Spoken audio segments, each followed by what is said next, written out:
The Giant of Kandahar. In the deep shadowed valleys of the Hindu Kush Mountains, where the peaks clawed at the heavens, and the air was so thin it felt as if it might crack your lungs, the whispers began.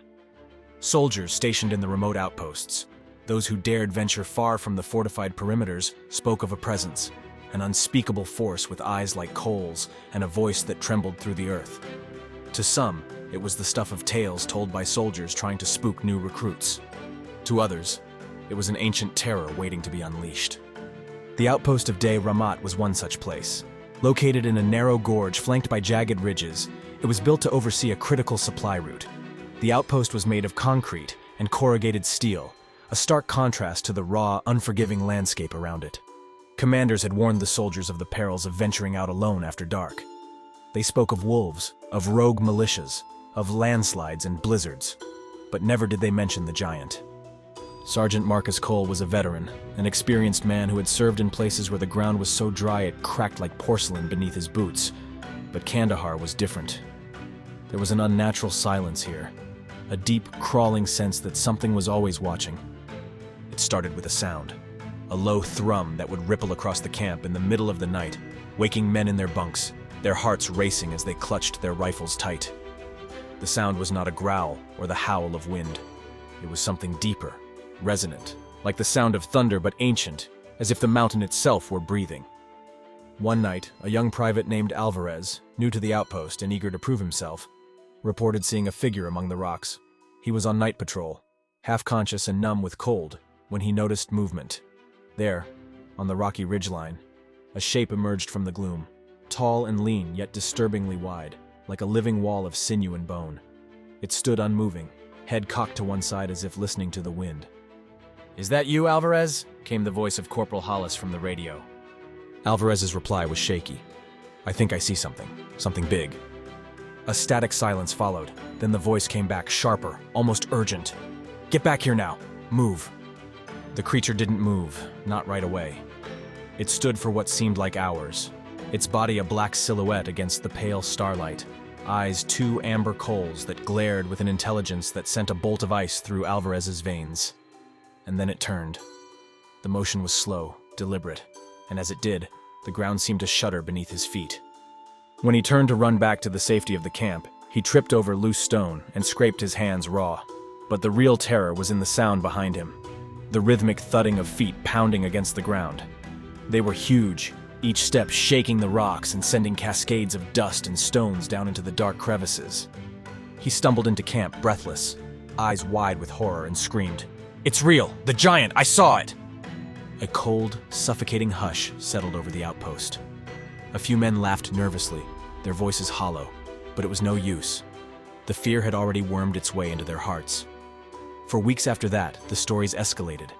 Soldiers began to vanish during patrols, and when their bodies were found, there were marks on the ground, deep gouges where giant feet had pressed into the earth, and in some cases, entire tracks leading up the mountainside before ending in a sudden, bloody smear.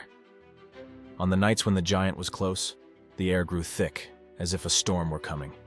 The darkness itself seemed to coil and twitch, almost alive. On one such night, Marcus Cole was sent out with a team to secure the perimeter. The moon was high, a pale disk that did little to cut through the black void of the night. The only sounds were the crunch of boots on the shale and the whispered prayers of soldiers as they moved. As they reached the far edge of the outpost, Cole stopped, scanning the horizon. A metallic tang filled his nostrils, sharp and familiar. Blood. But not the blood of men. This was something old, something primordial. He looked down at the ground and saw the deep, wide grooves of something massive, something that should not be. "Sir, look!" called out Private Reinhold, pointing to a distant shadow moving along the slope. It was an enormous figure, hunched and muscular, and when it turned its head, its eyes caught the moonlight, twin orbs burning like molten gold, full of malice and hunger. Cole's voice came out in a whisper, "It's here." The soldiers aimed their rifles, fingers trembling, but no shot was fired. They couldn't move, couldn't breathe. The giant took a step forward, its footfall sending a shudder through the ground. It was dressed in an ancient, tattered tunic that hung from its broad shoulders, the cloth clinging to sinew and bone, torn in places where it had been scraped against stone. Its hair was matted and wild, black as midnight, reaching past its broad shoulders. The giant's mouth opened, revealing rows of teeth that were jagged and yellow, some cracked like old, dried ivory. When it spoke, the sound was like the grinding of stone against stone. "Leave!" Marcus felt his knees weaken. He barely managed to hold his ground as the creature stepped forward, looming over them with its eyes burning with an ancient wrath. It spoke again, and the air felt as if it were being split apart. "You do not belong here." The soldier behind him, a man named Jacob, dropped his weapon and fell to his knees. "Please don't." The giant's hand, large enough to crush a man with a single curl of its fingers, shot out and grabbed Jacob by the head. The scream was short, broken, and swallowed by the mountains as the creature flung the soldier aside like a rag doll. "Run!" Cole bellowed, his voice cracking. They turned, sprinting back toward the camp, their eyes wide and full of terror. But the giant was already coming for them, its heavy feet pounding the earth and sending plumes of dust into the air. They made it back, the heavy, bone-deep thuds of the giant echoing behind them, but they knew it wouldn't be enough. The soldiers fortified the camp as best as they could, nails scraping against the metal as they fastened locks and bolted doors, but it was already too late. The mountain was shaking, an earthquake in miniature as the giant approached. The moon was swallowed by a cloud, and for a moment, everything went dark. Then, with a roar that split the silence, the creature surged forward.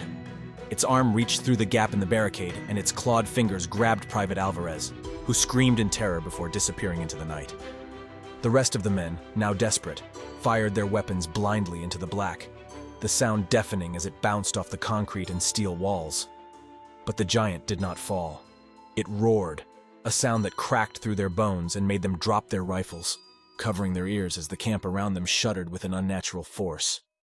Then there was silence, and then the giant's voice, closer this time. "Leave, before it's too late." Marcus Cole looked up, eyes stinging with tears of exhaustion and terror.